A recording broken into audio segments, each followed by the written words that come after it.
What's up guys, Amir here. Today I wanted to talk about what you're going to do with your hero crystals and mileage. I see a lot of people overlooking these things and I want to make sure that I'm providing you guys this information so you guys can make the best decisions and get the most out of your summons and the most out of your mileage and your hero crystals.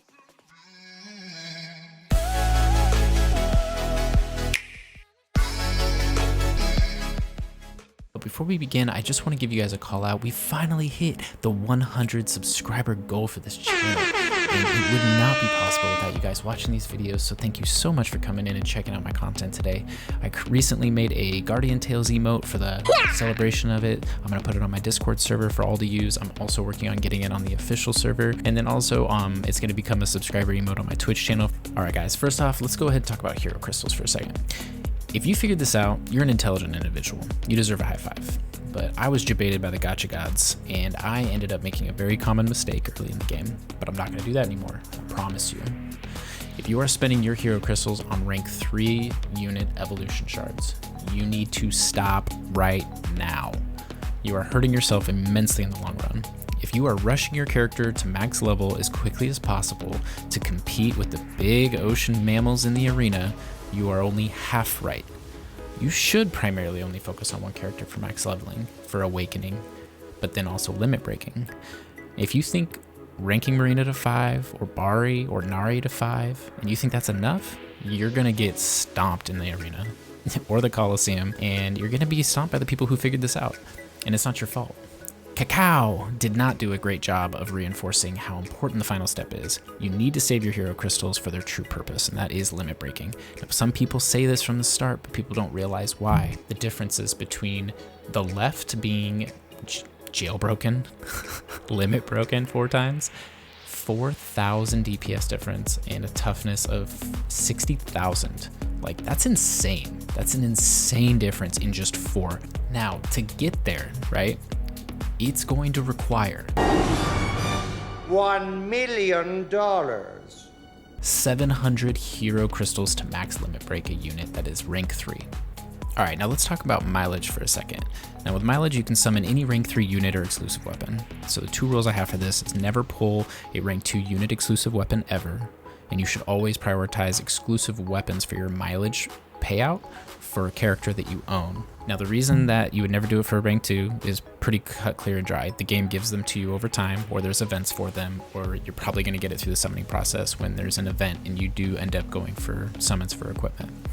Now the second rule though, this one took me a minute to figure out, and it really just comes down to the rates that the game has. So if we look at the rates for the heroes for a second, we have this current banner right now with Nari and with Lan, right? We have a 1% chance of getting the character you're aiming for and a 1% chance of the 3-star hero. So you have 50-50. If you go down to the equipment, you have a 1% chance at the weapon that you're aiming for, or you have a 2% chance to get a weapon for a completely different 3-star character. You have a 33% rate rather than a 50% rate. So it's better to play the odds in your favor and have a higher rate chance of getting what you're looking for, and then using your ticket to be able to get something that you're aiming for that has a lower rate. So that is the reason why. Now I will say that this is a loose roll because luck is involved, right? So if you need the Queen of the Sea or the Cactus Queen and you already have the exclusive weapon, go for it. But you should always use mileage to pair the unit with the exclusive weapon, and it's harder to get the weapon. All right, so how to get more hero crystals and mileage. So the easiest ways and the free-to-play options are going to be events. First off, there are going to be specific event missions that you can do. Like right now, it's summoning equipment. If you get 30 and 60, you can get 10 mileage. And in the next event, they're actually going to have it for both. And what's really cool is they're actually doubling the amount of mileage for the rewards. So I think you can get a total of 80 if you summon like 60 equipment and 60 hero pulls. So people are saving up right now for the next pull. PvE content for Orbital Lift now has hero crystals in it, and I think the game gives you some as you play through the storyline, if I remember correctly. Now the third thing is going to be slightly more on the pay-to-play side, just because it's not slightly, it's completely there. For you free-to-play players, the tip on summoning heroes is always do it 10 pulls, and it's the best way. You're only going for heroes primarily because that's how you're going to get the hero crystals, and since the weapons don't give you hero crystals, it's better to focus on that so that you can get a step closer to limit breaking the main hero you're going to go with. Now for pay-to-play players, I definitely recommend the daily 100 summons for paid gems. And this is something that probably people say just briefly, like, hey, just make sure you do that, it's a better deal, which it's obvious. And a lot of people don't realize this until you actually talk about it. And I've talked to Clint Wolf, I talked to Sir Jaxo about this the other day, and they also make content for this game, and they actually didn't even think about it this way until I brought it up. So that's why I'm making a video on this part specifically. It's just because I want to share this with you guys, because it seems to not be something we immediately think of when it comes to that. It isn't about the hero or the exclusive. Not only do you get the chance at a 3-star hero, but you're going to be getting hero crystals on your hero pulls, and you're going to be getting mileage on all of your pulls. So if you look at it, you get a minimum of 3 hero crystals if you pull rank 2 heroes, and 6 mileage per day. And if you get like a 5600 crystal pack, it's $1 per day, right? It's 30 bucks, and that's just US price. That gives you 56 rolls. It's gonna equate to 56 additional mileage and 168 hero crystals at minimum. It doesn't consider even the rank 2 chance. And I mean, if you look at the summon chance on a rank 2, even for a dupe, you got a 20% chance.